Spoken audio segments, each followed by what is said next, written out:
Hello. ये जो है भारतीय साक्ष्य अधिनियम पर 2023 में है ये वीडियो। ये करंट अफेयर्स सीरीज में है। क्योंकि जो मौजूदा गवर्नमेंट है, मोदी जिसका नेतृत्व कर रहे हैं, उसने कुछ बिल पास किए हैं, उसी के संदर्भ में है ये।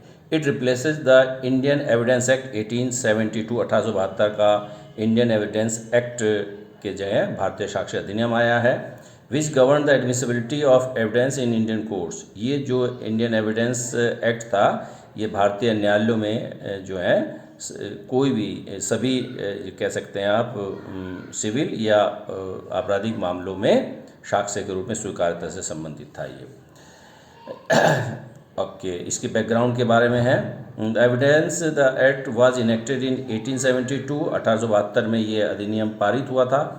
To consider the laws relating to evidence on which the court could conclude and pronounce the judgment. इसमें क्या था कि इसके आधार पर जो है एविडेंस के आधार पर न्यायालय जो है कंक्लूड करते थे किसी भी मैटर को, यानी कि निर्णय देते थे, उसको डिसाइड करते थे और उस पर जजमेंट प्रोनाउंस द जजमेंट, उस पर निर्णय सुनाते थे। तो अब एक नया एविडेंस एक्ट आ गया, भारतीय साक्ष्य अधिनियम जिसको हम कहते हैं, 1872 की जगह। अच्छा, आगे इसके देखते हैं क्या की प्रोविजंस है, मुख्य प्रावधान क्या। एडमिसिबिलिटी ऑफ इलेक्ट्रॉनिक और डिजिटल रिकॉर्ड्स एविडेंस। इसमें ये चीज़ कही गई है कि जो इलेक्ट्रॉनिक और डिजिटल रिकॉर्ड्स हैं उनको भी साक्ष्य के रूप में स्वीकार्य होंगे वो भी, और will have the same legal effect as paper record. जैसे पेपर रिकॉर्ड होते हैं उनका जो विधायी प्रभाव होता है, यानी कि कानूनी रूप से वो जितने वैध होते हैं उतने ही वैध जो हैं डिजिटल और इलेक्ट्रॉनिक रिकॉर्ड्स भी साक्ष्य के रूप में होंगे, उनका वही प्रभाव होगा, ये मतलब है।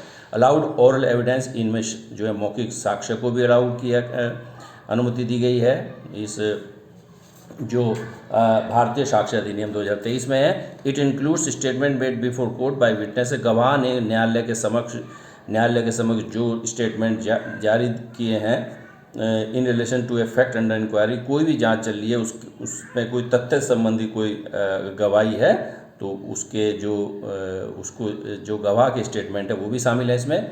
इसका मतलब है it allows oral evidence to be given electronically. ये जो है यानी कि जो भी मौखिक साक्ष्य हैं वो इलेक्ट्रॉनिक रूप से भी दिए जा सकते हैं, जो है इसमें ये अलाउ कर दिया गया है, यानी कि ओरल एविडेंस को भी अलाउ किया गया है। ज्वाइंट ट्रायल्स जो है संयुक्त मुकदमा, ट्रायल में मुकदमा चलना, मुकदमे में कार्रवाई होना। A joint trial refers to the trial of more than one person for the same offence. किसी एक ही अपराध में एक से अधिक कोई व्यक्ति जो इन्वॉल्व हैं तो उन पर जो है जो मुकदमा चलेगा उसको ज्वाइंट ट्रायल कहा जाएगा। That A trial of multiple persons, ये इस एक्ट में ये जोड़ा गया है कि जो भी बहुत सारे लोग हैं, कई लोग हैं किसी मुकदमे में, where an accused has absconded और has not responded to an arrest, जिसमें किसी अभियोगी ने जिस पर जो है आरोप लगा है वो एब्सकॉन्ड मैंने फरार है और has not responded to an arrest warrant, और गिरफ्तारी वारंट पर उसने कोई जवाब नहीं दिया है, will be treated A joint trial. उसको ज्वाइंट ट्रायल के तहत ही माना जाएगा, यानी कि उसमें मुकदमा चलता रहेगा भले ही वो फरार चल रहा हो और अरेस्ट वारंट पर उसने कोई अपनी प्रतिक्रिया ना दी हो। ओके।